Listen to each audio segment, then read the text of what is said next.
the card that really caught my eye was Favorable Winds. Oh, them beatdowns. Yes, Favorable Winds, an enchantment for 1 and a blue, and flying creatures you control get +1/+1.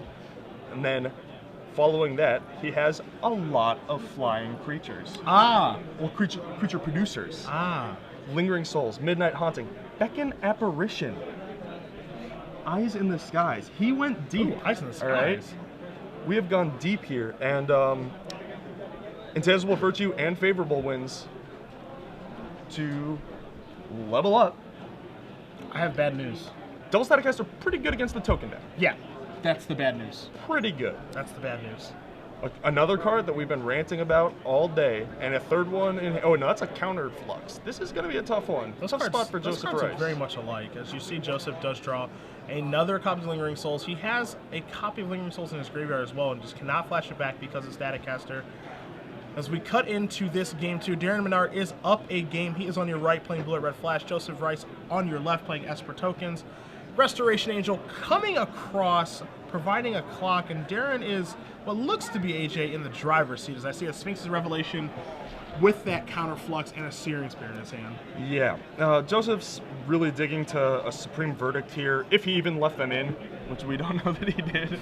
Be a bit surprising if he did, I think. Yeah, and that would be his one card here. I guess he could have access to Detention Sphere since it is post board,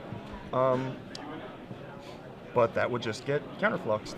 So tough spot. And, tough spot. We have a tweet here that says that Darren Menard is out of Oklahoma. So it's kind of in the middle of that Dallas, New Orleans, Kansas City area. It's probably a bit of a hike to get out here from Oklahoma. I'm gonna set the line 7.5 hours to get here from Oklahoma. I don't know, geography. So does that mean you want the over or the under?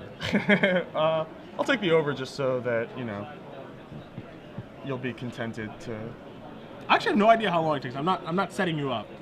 As you see Restoration Angel come across here again for Darren, who's looking in pretty good shape right now. He does have that Revelation, another copy of Restoration Angel in his hand. He's not flinching. He's just sitting pretty, as you see Midnight Haunting. Sitting pretty with 6 awesome spells in his hand and a dominating board presence. Doesn't have a reason to move. Don't move until you see it. I think we've already seen it. What do we see? As Darren untaps and draws. We see another game. Restoration Angel here. So he's going to come across here. Well, Darren knows that Joseph's only real way out of this is some sort of Wrath. And so he's just playing around the Supreme Verdict by not overextending himself at all. Yeah. And there's no reason for an extend. There's no reason for him to really do anything. Right. You could make an argument for, why doesn't he just cast a Sphinx Revelation for, a bunch and, get some information and blah, he'd blah, have blah. to discard. Yeah, he'd have to discard, and he doesn't. His cards are so good, he doesn't need any new ones. Exactly. As you see, Darren is tapping some mana here. He does have a Midnight Haunting in his hand. He's considering casting it, but Static Caster is going to take care of them. So it looks like he's just going to take the damage, and Darren's just going to pass back. So Google Maps says 5.5 hours. I had the over on 7.5, so I think I win. That's not how that works. Oh, have you ever used Google Maps? Is Google Maps?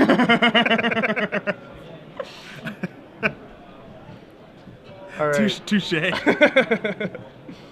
Here's a Geist-Saint Draft. All right, so there is a real card. Yeah, that's theoretically reasonable. He has the Vault of the Archangel, so he could, sort of use it to race, but it's just far too little, far too late.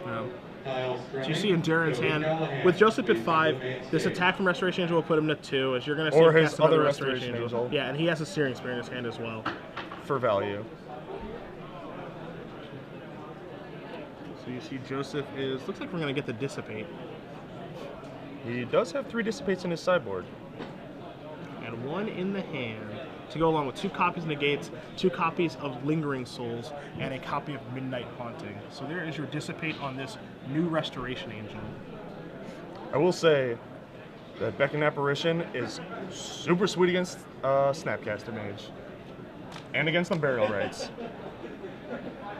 Accurate. It's like a Cremate that you can main deck.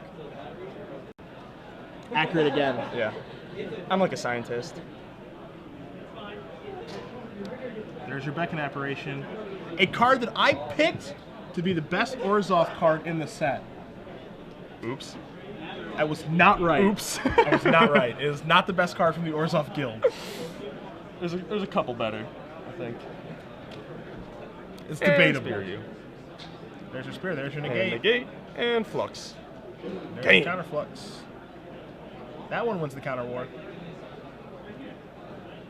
And that's it. Darren Menard, a player from Oklahoma who drove, from what I've been told on Twitter, 6 hours All right.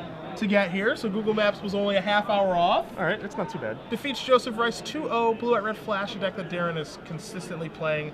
And Joseph Rice